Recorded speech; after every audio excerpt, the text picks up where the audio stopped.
This MLB season has had its ups and downs so far for a lot of all-stars and a lot of teams, but today I want to focus on one all-star, actually a previous all-star, that I think is going to make a huge impact on their team coming the next couple of weeks. Now, Fernando Tatis Jr., of course, is a big name topic, or I guess person in the baseball world, just because we all know what happened with his PED suspension. Currently, he is coming back from his PED suspension, and he's currently rehabbing in the minor leagues. In the minor leagues, Fernando Tatis Jr. is crushing it. This guy is showing like he's ready to compete in the big leagues, which he should have been in the big leagues, but unfortunately we all know what happened. Fernando Tatis Jr. is a household name. He's a name that a lot of people were kind of disappointed in when they found out the whole thing happened earlier this year, and I generally just wanted to make this video talking about how good Fernando Tatis Jr. can do for the Padres in the next couple of days, and if I think a lot of people will accept him back into the world of baseball after his suspension and when he eventually does end up playing, because he is eligible to play April 20th. I'm making this video on April 17th, so if you see us in this future, let me know in the comment section down below how Fernando Tatis Jr. is watching, because I for sure will be watching when he comes back. Now let's get into it, because if you guys do not know, Fernando Tatis Jr. has been crushing the minor leagues. In the last weekend, Fernando Tatis Jr. has had 6 home runs in his last 12 at-bats for the AAA El Paso Chihuahuas. Tatis is playing minor league rehab games, of course, and eventually going to be joining the Padres this coming Thursday. This Thursday, they will be facing the Arizona Diamondbacks, and man, Tatis is looking like a monster right now. He had 3 home runs on Thursday, 2 home runs on Saturday, and he had 1 home run on Sunday. This guy is electric. He entered Sunday's game having a .536 batting average, a .618 slug, and an OPS of 1.250. He had a slash line that a lot of people could only dream of. Of course, this is in 7 AAA games. He has only had 2 strikeouts as well, so he is looking in tip-top shape. Now,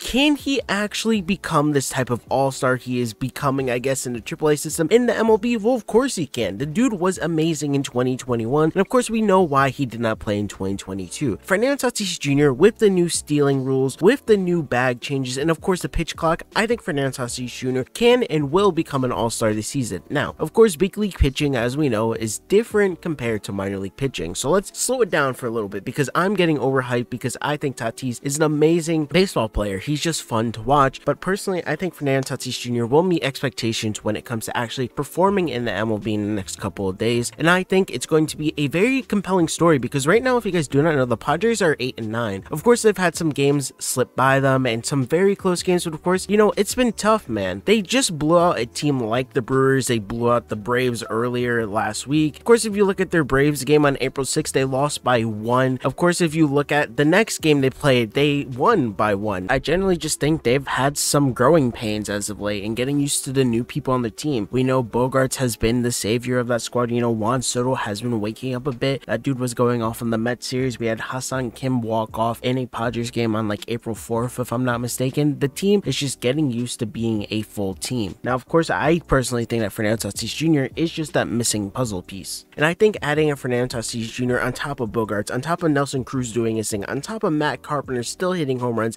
at such an old age. And of course, we know that the pitching units in the Padres system have been doing really well as well. I think this Padres team is going to benefit a lot from someone like Fernando Tatis Jr. coming back. We know the Padres, when they are hot, they are going to be extremely good. In the last couple of games, they've been really good. I mean, the Padres won a game 10-3 on April 15th, which was not even 2 days ago. And of course, yesterday they lost 1-0, but at least that game was close, right? Of course, the bats just weren't awakened, I guess, but it's okay. You know, it's one game. We're only like 10% through the season. And I think having Tatis, of course, coming April 20th when he's eligible to play is going to be very interesting, because man, how is he going to mesh in that clubhouse, right? Of course, we know he got into an altercation with Manny Machado in like 2021, and they had a huge issue. And of course, we know that whole thing about the Padres declining a lot and, you know, becoming a team that was going to be in the playoffs, was going to be a higher seed. Of course, they got a lower seed and they just kind of imploded on themselves. It's going to be a very compelling storyline going forward with the Padres, just to see how well they will perform. Of course, I'm expecting this Padres series versus Diamondbacks to be kind of close, because of course the Diamondbacks have been doing really well as well. They've kind of been very underrated and slipping under a lot of people's minds when it comes to maybe this team could actually do something with their young talent. Now, of course, there's the fan perspective of it, right? Of course, for me, I'm not a full-blown Padres fan, but I do like a lot of people on that team, so I will occasionally watch a game here and there. I love the environment they have, and I love how confident a lot of their pitchers are and their players. Manny Machado's confidence really helps that team, and of course, pitchers like Snell shows how well and how oiled that machine is when it comes to their pitching pitching rotation. I personally believe that a lot of Padres fans are going to be happy that Tatis is back, but I do feel like a lot of people might still be disappointed, and Tatis is really gonna have to show in the next couple of days that he has that energy and he is really sorry to his teammates and his fans, because if Tatis was definitely in that World Series run last year, they would have had a lot better chances of getting farther than what they did. I personally think Tatis is going to be an amazing inclusion in their team come April 20th, and if he doesn't play April 20th, I'm sure he'll play this weekend at any time, because they have a 4-game series versus the Diamondbacks from Thursday to Sunday, so I'm sure he'll get some play time, or the next series is against the Cubs, so that'll be very interesting as well. What do you guys think? I just wanted to make this quick video talking about Tatis. Do you guys think he will be welcomed back in open arms to the Padres fan base, or just I guess any fan base in baseball? Because personally I think he's gonna get booed a lot at a lot of places, just because when you come off a PED suspension, a lot of people aren't gonna respect you. So what does Tatis have to do to gain your respect? Let me know in the comment section down below. Thank you guys for watching. If you guys enjoyed this video, please leave a like and subscribe. Have a great day or night whenever you're watching this. Have a good one. Bye.